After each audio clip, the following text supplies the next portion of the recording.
81 ইয়ারানা ফিল্মে অমিতাভ বচ্চনের লিপে সেই কালজয়ী গান মানেই বাঙালির কাছে নস্টালজিয়া। শুধু সুপারহিট গানের তকমার জন্যই নয়, কলকাতার নেতাজি ইন্ডোরে হয়েছিল সেই গানের শুটিং।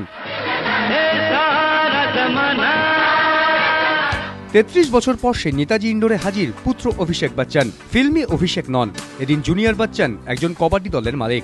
তার দল জিতল 46-32 ফলে। তেলেগু টাইটান্সকে হারানোর আগে জয়পুর পিঙ্ক প্যান্থার্সের মালিকের উচ্ছ্বাসের বহিঃপ্রকাশ দেখল Kolkata.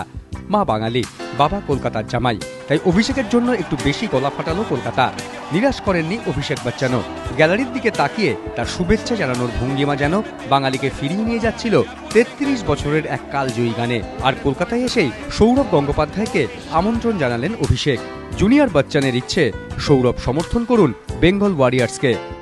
Saurav Dada is in England right now with the cricket. I would have loved to invite him to support Kabaddi in our Mumbai match. Sachin very sweetly came to support, and for the boys, they were so inspired. And as far as I'm concerned, you know, you have Sachin and Saurav Dada. They're equal to me. I'm a huge fan of both of theirs, and I hope in the future, once he's back from England from the tour, he can come and support Kabaddi as well. IPL এর ঢঙে hockey, ব্যাডমিন্টনের পর এরপর কবাডি টুর্নামেন্টে pro kabaddi league.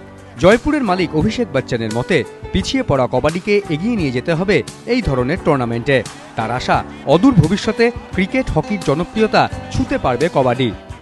मेरा मानना है, मेरा belief है कि 5-6 साल में kabaddi will be compared to cricket and hockey in the country. শুধু কবাডি নয়, ফুটবলের মতো খেলার উন্নতির স্বার্থেও তিনি এগিয়ে আসতে চান। আগ্রহ রয়েছে আসন্ন ফুটবল টুর্নামেন্ট ISL এর দিকেও। 33 বছর আগের বিগ বির সেই স্মৃতি এখন টাটকা নেতাজি ইন্ডোরে।